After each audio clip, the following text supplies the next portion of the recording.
সাতজনের গরুতে শরীক হয়েছে, যদি একজনের লক্ষ্য উদ্দেশ্য থাকে কোরবানির গোশত খাওয়া বা একজনের লক্ষ্য উদ্দেশ্য থাকে এইটা, তাহলে বাকি এই শরীকানা আর কারো কোরবানি হবে না। অনেকে বলে সাত নামে কোরবানি দিলে হবে না এবং একজনের নিয়তে ভেজাল থাকলে যে কোরবানি হবে না। তো আজকে মুফতি রেজাউল করিম আবরার সাহেব কাছ থেকে আপনারা জেনে নিন। হ্যাঁ, আমাদের দেশে একটা বহুল প্রচলিত ভুল মাসআলা আছে এবং এই ভুলগুলো কেমনে সমাজে ছড়িয়ে পড়েছে। হ্যাঁ, এক দুইটা ফিকহের কিতাবে আছে, বাকি আমাদের করণীয় হলো কোন মাসআলা বলার আগে তাহকিক করে বলা। অনেকে বলে যে সাতজনের গরুতে শরীক হয়েছে, যদি একজনের লক্ষ্য উদ্দেশ্য থাকে কোরবানির গোশত খাওয়া বা একজনের লক্ষ্য উদ্দেশ্য থাকে এইটা, তাহলে বাকি এই শরীকানা আর কারো কোরবানি হবে না। এই কথা কিন্তু আমাদের সমাজে অনেকে বলে, এ কথা ঠিক না। এটা আল আগলাতুশ শাইআ, প্রচলিত ভুল। এটার কোনো ভিত্তি নাই। ফিকহ ফতোয়ার কিতাবে এটার কোনো ভিত্তি নাই। এক দুই কিতাবে লিখেছে এটা ভুল। আরবিতে বলে কে তাসামুহ।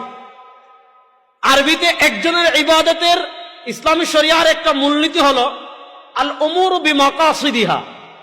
এটা ফিকহে হানাফির একটা মৌলিক মূলনীতি হলো আল উমুরু বিমাকাসিদিহা ইন্নামাল আমালু বিন্নিয়াত। যেই নিয়তে ইবাদত করবে তারটা সেই নিয়ত হবে। একজনের নিয়তের প্রভাব আরেকজনের নিয়তের উপর পড়বে না। একজনের নিয়তে যদি সমস্যা হয় এইটা অন্যজনের উপর যাবে না। লা তাজিরু ওয়াজিরাতুন বিজরা উখরা। এজন্য একজনের নিয়ত যদি খারাপ হয় আর এই কোরবানিতে যদি শরীক থাকে, আমাদের দেশে যে কথা বলা হয় যে বাকি কারো কোরবানি হবে না, বাকি সবার কোরবানি রহিত হয়ে যাবে, এই কথাগুলোর শারঈ কোনো ভিত্তি নাই, এই কথাগুলোর উসুলি কোনো ভিত্তি নাই। হ্যাঁ, শরীয়ত এইটা বলে আপনি যদি শরীকে কোরবানি করতে চান, শরীকে কোরবানি করা জায়েজ আছে। আবার আব্দুর রাজ্জাক বিন ইউসুফদের মতো এটা বলা যাবে না যে শরীকে কোরবানি করার কথা হাদিসে নাই। একদম বুখারী মুসলিমে আছে হযরত জাবের রাদিয়াল্লাহু তাআলা হাদিস, নাহালনাল জাসুর আন সাবআতিন। আল্লাহ নবী সাল্লাল্লাহু আলাইহি ওয়াসাল্লামের যুগে আমরা উট এবং গরুতে শরীক হয়েছিলাম 7 জন, আর ছাগল হলো 1 জন। এজন্য যারা এই কথাগুলো বলে যে শরীকে কোরবানির কথা হাদিসে নাই, দুইটা কারণ, হয় গন্ডমূর্খ জাহিল ও মুরাক্কাব অথবা জ্ঞান পাপী। এই দুই কারণের কোন এক কারণ, দ্বিতীয় আর কোন কারণ, তৃতীয় আর কোনো কারণ নাই। কথা ভালো করে বুঝেন। তো এখন যদি আপনি কোরবানিতে শরীক হতে পারেন, শরীকানা কোরবানির কথা হাদিসে পাওয়া যায়, এটা 4 মাযহাবের স্বীকৃত মাসআলা। হ্যাঁ, এখানে আমাদেরকে যেটা করতে হবে যে শরীকানা কোরবানি করার ক্ষেত্রে অন্তত এতটুকু যাচাই করা যে আমি যার সাথে কোরবানি করছি তার ইনকাম হালাল কিনা। এখন আপনি জানেন যে এলাকার সবচেয়ে বড় সুদখোর, এলাকার সবচেয়ে বড় দালাল বুঝছেন, মানে এই যেমন কোরবানির হাটে আল্লাহ নবী সাল্লাল্লাহু আলাইহি ওয়াসাল্লাম নাজাশ দালালি থেকে নিষেধ করেছেন।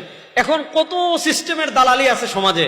এই যে মার্কেটে গেলে পণ্যের দাম বাড়ানোর জন্য দালালি, পণ্যের দাম বাড়ানোর জন্য দালালি। অর্থাৎ আপনি গরু কিনতে গিয়েছেন, গরুর মালিক যে সে কিন্তু তার পক্ষ থেকে দালাল নিযুক্ত করে রেখেছে। কি দালাল? দরদাম আপনি শুরু করেন নাই, দেখছেন, সে একজন লোক ঠিক করে রাখবে যে যখন দেখবা কাস্টমার আসছে তুমি আমার কাছে এসে দরদাম বলবা, আমি এত টাকা বলবা, তুমি প্রথমে এত টাকা বলে দিবা। অর্থাৎ আমি যদি দাম বলি 80,000, তুমি দাম শুরুই করবা 60,000 দিয়ে, তাহলে যে কিনতে আসছে সে দেখবে তো দামই শুরু করছে 60,000, তাহলে তো সে কমসে কম 65 অথবা 70 বলবে, 60-এর নিচে আসবে না। এটা হলো আমাদের দেশের বাঙালিদের মাথায় মানে যত ধরনের কুবুদ্ধি, যত ধরনের খারাপ, মানুষকে ঠকানো, মানুষের সাথে তোমার দালাল, মানুষকে সমস্যায় পড়ানো, এই ধরনের যত আধুনিক বুদ্ধি সব পাবে দিল বাঙালিদের মাঝে, আর কারো ভিতর পা না। আমি যেটা বুঝাতে চাচ্ছি, শরীকানা কোরবানির কথা হাদিসে আছে। আপনি শরীক হতে পারেন, শরীক করতে পারেন, কিন্তু সর্বোচ্চ 7 জন, 7 জনের বেশি শরীক করা যাবে না। এখানে আরেকটা মাসআলা বলি সামনের দিকে যাব। দেখেন,